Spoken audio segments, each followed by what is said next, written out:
sur la carte mère directement, donc il est fixé avec... Et là vous avez ce radiateur, ce ventilateur plutôt, qui en même temps contient un dissipateur de chaleur et un ventilateur qui tourne comme ça. Donc le tout est fixé dessus sur la carte mère pour permettre de refroidir cet élément qui est le cœur en fait. Le cœur de l'ordinateur est ici. Donc il faut refroidir ce cœur avec ce ventilateur qui va donc en tournant aérer et dissiper la chaleur. Ici aussi vous avez un autre dissipateur de chaleur. Cet autre dissipateur de chaleur c'est la mémoire vidéo. Donc tout ce qui est traitement de l'écran, les affichages, etc. sont beaucoup sollicités. Donc cette puce aussi elle chauffe beaucoup. C'est pour ça que vous voyez cet autre dissipateur. Donc la carte mère, elle contient les éléments donc fondamentaux tels que le microprocesseur, mais aussi d'autres éléments qui sont les mémoires. Des mémoires vives. C'est quoi les mémoires vives? C'est des mémoires de calcul en fait, parce qu'il y a deux types de mémoire dans l'ordinateur. Il y a la mémoire vive et ce qu'on appelle le disque dur.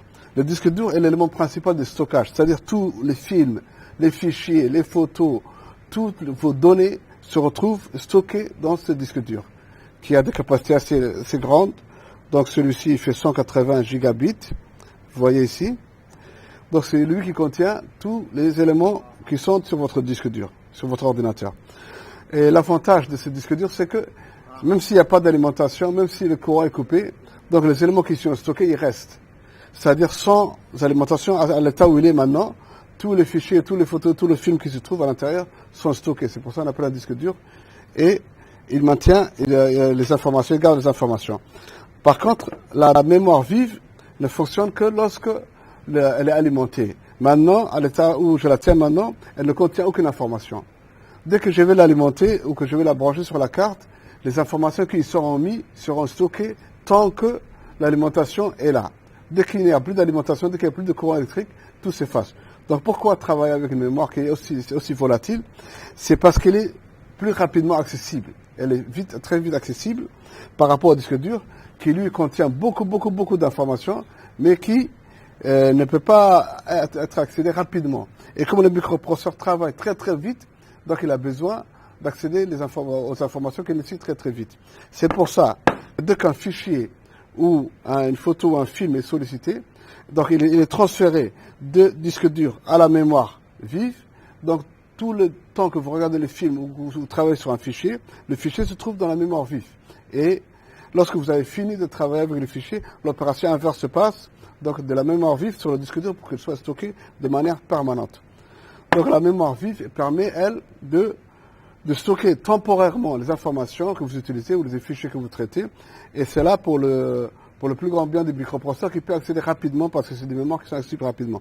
Ces deux mémoires se logent, bon ici il y en a deux, se logent ici, c'est des emplacements qui sont prévus pour. Donc se penche de cette façon-là. Voilà. Et l'autre, etc. ici.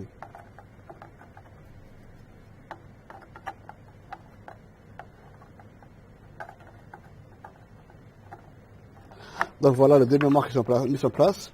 Le microprocesseur qui est là. Ici, vous avez un certain nombre d'emplacements qui sont pour des extensions. Si dans votre ordinateur, vous avez besoin de faire des extensions, une autre carte vidéo, une autre carte réseau, d'autres cartes de sortie VGA, vous pouvez les placer ici et ces extensions ont une sortie qui apparaît sur le dos de l'ordinateur et qui va vous permettre de brancher d'autres choses.